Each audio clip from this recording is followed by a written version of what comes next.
Hello, I'm Gus. And I'm Zooey! And welcome to We Are Not Alive! And today, we are talking about Puzzle and Sling, Boredom Killers by Toastcrumch. Wanna be a wannabe? Like and subscribe.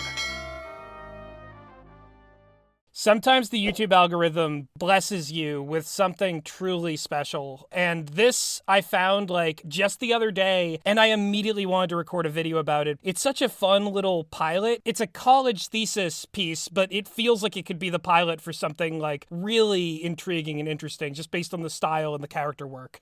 It does, because, when you sent me this, and when then I started watching it, I thought it was a pilot. I thought it was yet again, epic YouTube indie pilot. And I was really surprised. Well, not surprised, because a lot of thesis films are, really, really good. But I was really surprised. I'm like, oh my god, this is just, a thesis? But I guess also it is kind of like a pilot. I don't know. It's really cool. I like it. And it is thesis season, because we're recording this June 3rd. And I feel like a lot of thesis films for colleges are coming out around this time, because it's around graduation. I think the great thing about Puzzle and Sling is that it can stand on its own as a complete story, but because the framing device is a show within a show, it naturally invites this feeling that there could be more episodes of this, and they'd be of similar quality and similar charm. Yes! Right off the bat, I love the theme song. Yeah! I love the theme song so much. I love the live action, two of them, slapping each other. Oh my god. I know that this is an English language origin video, but the theme song gives such translated anime theme song vibes in the best way. Yes. And see, I have to have it out there. Stop motion is one of my favorite animation mediums of all time. I love Leica. I love Moral Oral. I love stop motion. And I want to say too, because the animation, I adore it a lot. I like stop motion when they have the snap-on faces, but I also really like drawn-on faces on stop motion characters, because they're equally both snap-on faces and drawn-on faces. They both have their cool aspects to them, but I really was loving how expressive these characters are, especially and this is a little bit later on in the film, but one of the characters cries and the tears it just looked really good. I really liked it.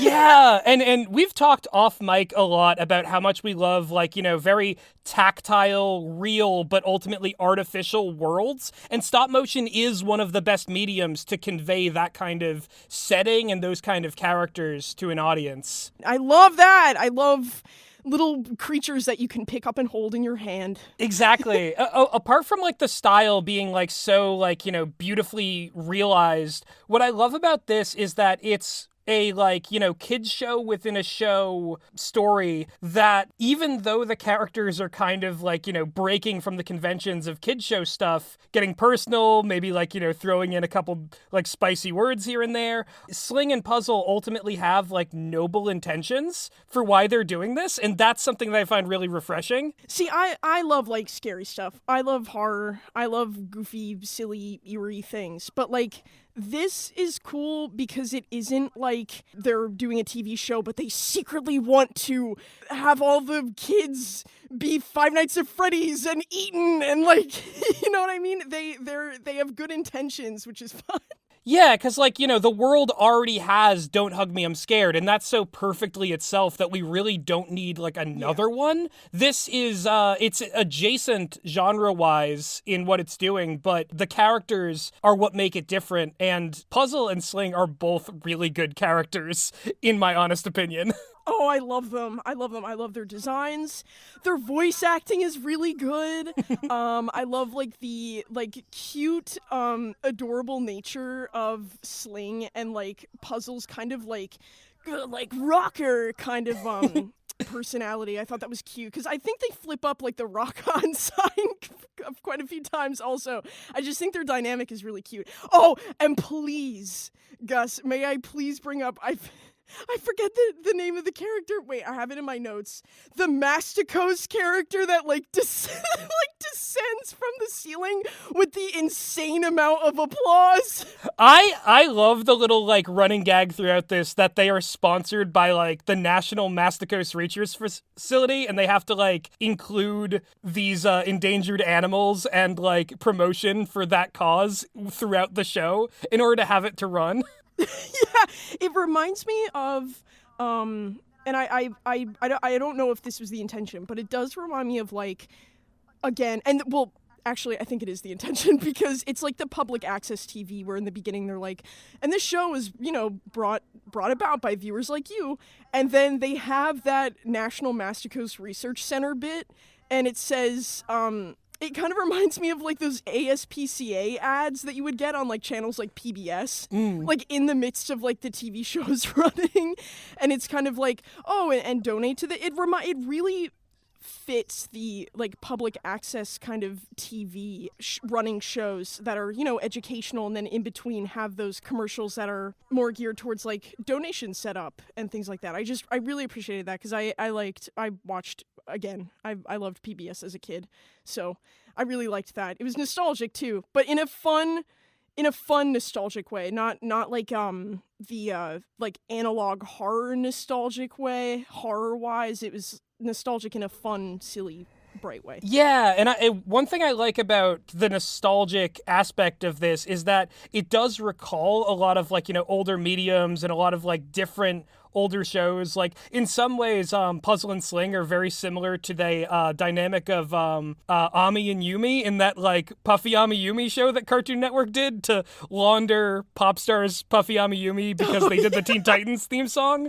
This also gives like huge vibes of like the movie Hells. I don't know if you've heard of that, but it's this anime movie with wild out there character designs, and they're very abstract, and Puzzle and Sling remind me of that a lot too. I have not seen that, but I am immediately going to see that because I love this kind of stuff. Again, I'm just really excited to be like talking and sharing about this because I am a huge fan of wacky, odd, whimsical little short films and movies and things. It isn't this, but I'm a fan of like Aussie and odd flair, so this was really, really refreshing to see something new from that genre. I'm always on the hunt on YouTube or my Roku looking for stuff like this to watch. Yeah, absolutely. It's so funny because I feel like the last thing that I had watched while I was like on the YouTube kick that led this to being in my recommendations was Captain Yajima, the like stop motion from Worthy Kids. Like I'm personally a big Worthy Kids fan. Love Big Top Burger. Yeah, like it was like Captain Yajima and then this, and I was like, oh, I haven't even seen this. What? This is like new? Yeah, I think it's like at the time of recording this, it was posted 2 days ago, I believe. Yeah, it's less than 3 days old when we're recording this. But man, like, let's get a little bit more into Sling and Puzzle as characters. Both of them are really interesting, both as like a dynamic, but also like in terms of their individual characterization and kind of the unexpected depths for like such a short film. I really like the part where they're talking about like boredom and kids growing up and eventually not needing them anymore. I think because right off the bat we are introduced to them like starting straight from the beginning. After the crazy theme song that happens that I love so much, we're introduced to Sling, who's like, Puzzle! Like, the theme song is over, where are you? Yeah, that's a good gag. Yeah, it is, and it kind of immediately keys you into their characters as well, like, straight from the beginning, which I really like.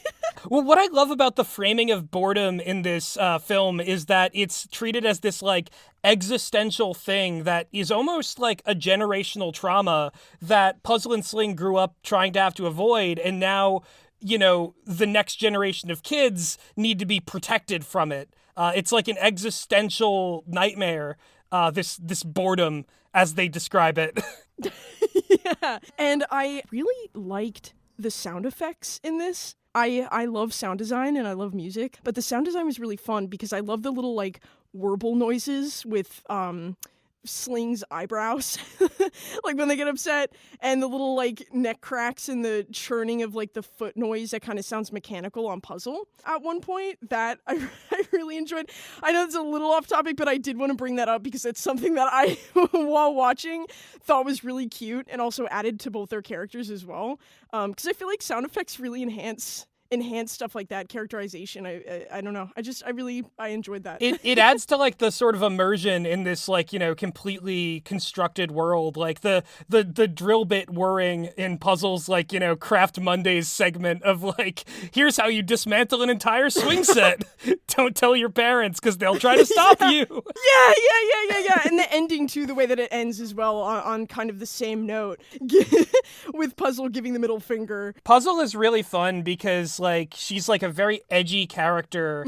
Like she, clearly wants kids to like misbehave and do these bad things. There's also this side of her that is like, yeah, well, ultimately it's not about them following my instructions. They've got to fend for themselves and do things on their own. It's almost like this character flaw of Puzzle has this kind of boomer mindset of if I had to deal with it, kids are going to have to deal with it in some way, shape, or form. And I think that's really interesting. Yeah, and also the topic of bringing it up like they're not going to be around forever. Like this show and these two characters, they kind of bring up that like we're not going to be around forever, so they're going to need to learn to survive. The kids who watch this, I thought that was also really interesting. And again, I'm not sure if the creator of this plans on doing any more with these two characters, but I would be really interesting in kind of seeing where this goes with like television programming and how they are aware of their surroundings and intentionally trying, well, at least Sling, be like, educational and fun and warm. I love that Sling is so like committed to the bit of like trying to like entertain and be there for the kids that like she's seemingly willing to risk like personal harm in order to do so. Yeah. The thing about that moment where it was like they bring up that like they're not going to be around forever, that to me reads like if this was never meant to be a series or doesn't become a series, that on its own kind of makes the statement that like as entertaining as these characters are, like what they're fighting is a torch that needs to be passed. Everyone does have to find ways to entertain themselves and come up with their own harebrained schemes, to quote Puzzle. No, that is true. It is very true. I like that. Gus, I like that, what you just said. The thing is, too, I don't think it stops there either because it creates this kind of like dialectic as well because, Sling has the opposite perspective where it's like, no, like we do have a responsibility to be there in order to have this generation avoid what we went through. Yeah, seriously. And I think another thing that I found interesting, too, is that regardless of like both of the ways they approach entertainment and education, they both equally care. I think this is definitely brought up in that kind of breakdown scene towards the end, around 8 minutes, where Sling is like, and you don't care, kind of thing. At the end of the day, I care and you don't. Not to quote it verbatim, but yeah, along those lines. Obviously, in both of their ways, they do care. I think it's just the approach is different for both of them, and it doesn't make it wrong. I mean, Puzzle could not encourage kids to do things without a like parent like to deconstruct and light things on fire, but I mean, the energy's there. I know, yeah. And I think that's what's great is that, like, there is, behind the kind of, like, eccentricities of these characters and the ways that they might end up, like, damaging their audience's moral compass, perhaps, both of them do care, and they genuinely both have this vested interest in making sure kids are not bored, up into including hosting this show with, like, kind of a weird, dodgy sponsorship that is intrusive to what they're trying to make. Yeah. Something too that I like to think about when watching like short films and even thesis films like this, because I have friends of mine who, like in animation school as well, just finished a bunch of thesis films. I know people who have in past years who have finished like thesis films, and sometimes these characters are made for the specific thesis film, so they didn't exist prior. But I'm curious to know if Puzzle and Sling are characters who existed prior to this thesis film, because it seems like they do have like a deep, like the world is very interesting and deep, and not that people can't make that up fast. I mean, a thesis film also takes months, to a year to make. But I'm wondering if they were made with the specific purpose of this film, or if they were actually the creators' characters to begin with. Because I know, I will shout this out, they are selling Etsy stickers of these characters, and it's really cute. Yeah. It's so cute. No, genuinely. And these designs are so, like, they're so fun and they're so creative that, like, if I saw these designs, like, free of context, even though I love the film, like, as it is, and that's how I was introduced to them, I think I would, like, just dig the way that these characters look anyway. I love, again, and not to like draw a bunch of comparisons, but I love, again, mixed media stuff, so Don't Hug Me, I'm Scared is like automatically like, oh yeah. If anybody talks to me, they know that I like it. It's a good one, yeah. Oh, it is. I love the show, and it's fine the way it is, but the characters aren't aware that they're in, like, a program. They don't know. And other mixed media things, like, for example, and I know there's tons of things out there, but just drawing on, like, well-known widespread stuff, like videos that Jack Stauber makes, you know, there's not really any characters to them, even though they are, like, mixed media animation. Actually, Opal is a good example. But other than that, I think it's cool because, again, Opal is, like, a scarier kind of film. And these characters are in that kind of style of stop-motion animation, odd kind of, I don't want to say creepy, but like that odd, and I mean that in a very good way because I love odd things. Yeah. The odd kind of like funky animation style, but they have like deep emotional, sweet character traits to them, which I feel like you don't really see in a lot of things that look like this. Normally it is kind of horror. Yeah. Because they kind of lean into like an uncanny thing. And I think, yeah, in not being horror, it does end up leaning a little bit more into almost the, like stage play theater kid sort of side of mixed media stuff. Because, like, everything we're seeing on screen is something that Puzzle and Sling are also interacting with or responsible for. It makes their attempts to do this show feel really endearing. And another thing I would like to mention as well is I really liked when Puzzle goes, beat up people who waste your precious time. Yeah, that's the moral of the episode. Moral of the episode, beat up people who waste your precious time. But again, it's funny because it's like, I don't know if I would heed the advice of like just beating random people up. However, I'm gonna sound crazy. It comes from, at least in Puzzle's way, a good place of like, don't let people waste your time.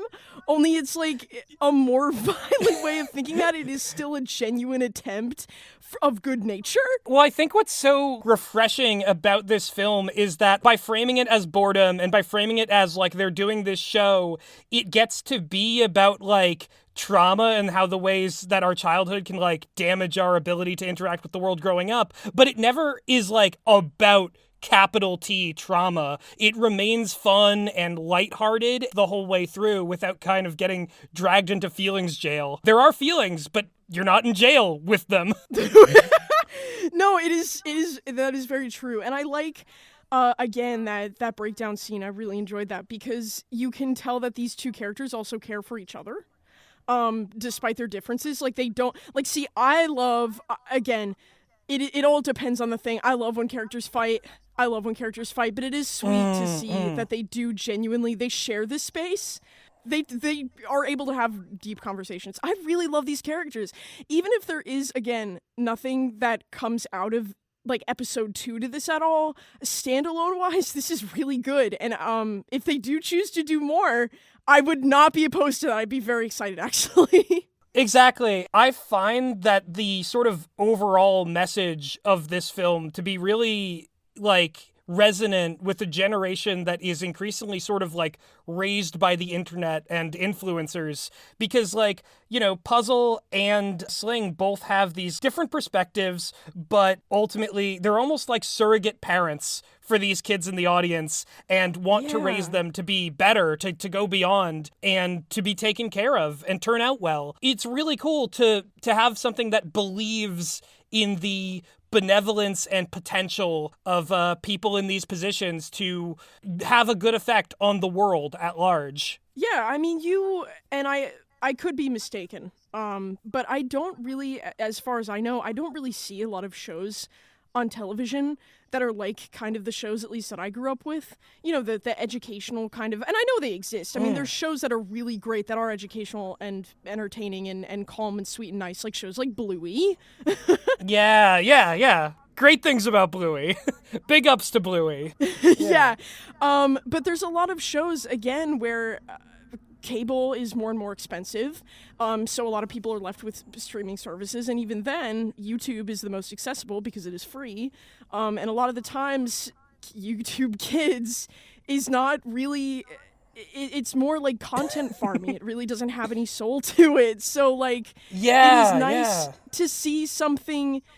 I don't know if it was, again, the intention, but to kind of relates to, like, older shows like that were on PBS, at least, you know, shows that I used to watch, and public access TV. And, like, you know, the older I got, this was at the tail end of me being younger, but, like, shows like Super Y, and again, older shows than that, like Arthur and stuff. I liked it. I also liked the little kid, the younger voice popping in the call-in audio of the person reading the letter, aloud. Yeah. It reminded me of like shows like Peep, where they would cut away and they would have like the kids, like the actual kids, kind of like interact and do like these totally teaching things. Even Arthur had stuff like that. Like several years back, I remember kid sitting for like some kids who watched Peep in the Big Wide World, and I'm like, that's a good piece of kids television.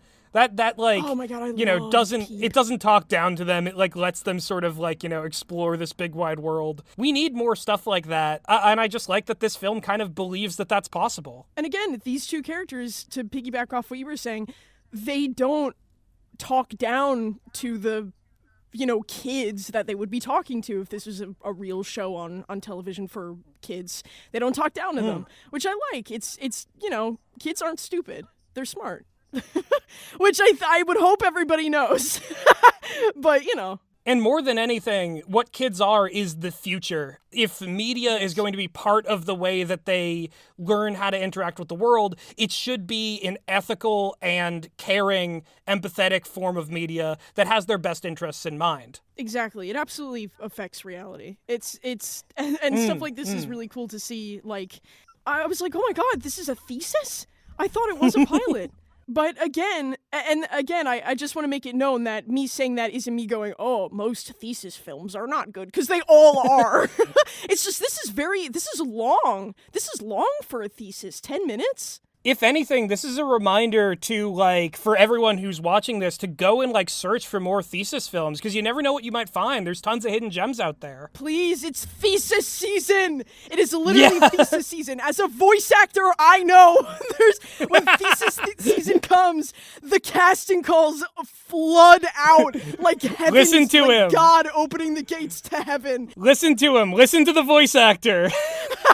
Really, look it up. There's a lot of really wonderful thesis films. Every single one has love and appreciation put into it. And again, like I was saying, this is a long thesis film. This is 10 minutes. Most thesis films are shorter. So much work too, with like the production values and everything. This is like awesome. Yeah, and that's definitely not to put down like shorter theses either, because they take forever. Animators are on another level. Crazy. In the best way. Well, thank you so much for coming on, Zooey, and thank you, Toastcrunch, for making this thing. Yes! Wonderful work. We had a great time watching it, and if there's more, awesome. If there's not, this stands on its own as a really cool YouTube video. Yes! We love you, Toastcrumch. I want some toast to crunch on now. Yeah! And until next time, we'll be seeing you in the near future.